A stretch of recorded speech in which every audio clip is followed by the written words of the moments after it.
नमस्कार, मी जागृती. एमसी मध्ये या मासिक पाळी जनजागृती कार्यक्रमामध्ये आपल्या सगळ्यांचे सहर्ष स्वागत करीत आहे. आपण दैनंदिन जीवनामध्ये वेगवेगळ्या प्रकारचे नियम पाळत असतो, जसे की सकाळी लवकर उठणं, व्यायाम करणं, शाळा कॉलेजमध्ये जाणं, सण उत्सव साजरे करणं वगैरे वगैरे.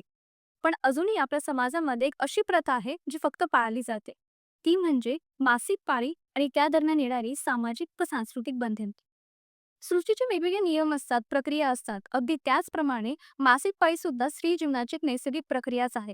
परंतु आज सुद्धा आपल्या काही भागांमध्ये, मग ते खेड्यांपासून ते अगदी शहरांपर्यंत बऱ्याच ठिकाणी मासिक पाळी म्हणजे ते अशुद्धपणा किंवा लाजिरवाणी घटना आहे असं समजलं जातं.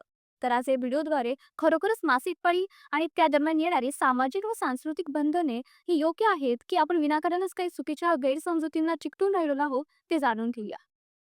आपल्या भागामध्ये मासिक पाळीमध्ये फार बंधन येतात. जसे की झाडाकुलाला हात लावू नको, लहान बाळाला हात लावू नको, दुधाला हात लावू नको, सामाजिक किंवा सामूहिक कार्यक्रमांपासून स्वतःला पूर्णपणे अलिप्त करून घेणं, वेगळं झोपणं इत्यादी, इत्यादी. ही जी बंधने आहेत ना, ती बंधने फक्त शरीरावरच नाही तर मनावर सुद्धा फार खोलपणे परिणाम करतात. अगदी लहान वयातच मुलीचा असा समजून जातो, की मासिक पाळी म्हणजे काही लाजण्याची किंवा संकोचण्याची, लपवण्याची गोष्ट आहे.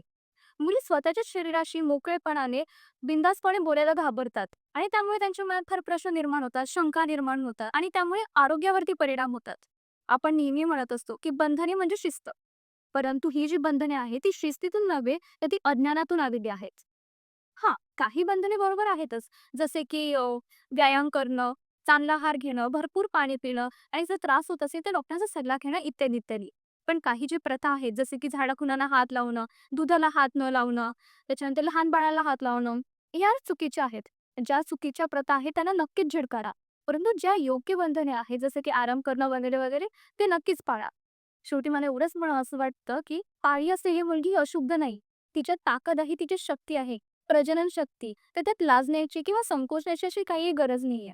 हा व्हिडिओ शेवटपर्यंत बघितल्याबद्दल धन्यवाद. हा व्हिडिओ तुम्ही तुमच्या आईला, बहिणीला व समाजातील सर्व महिलांना शेअर करा, जेणेकरून पाळीबद्दल योग्य खरी ती माहिती मिळेल. धन्यवाद.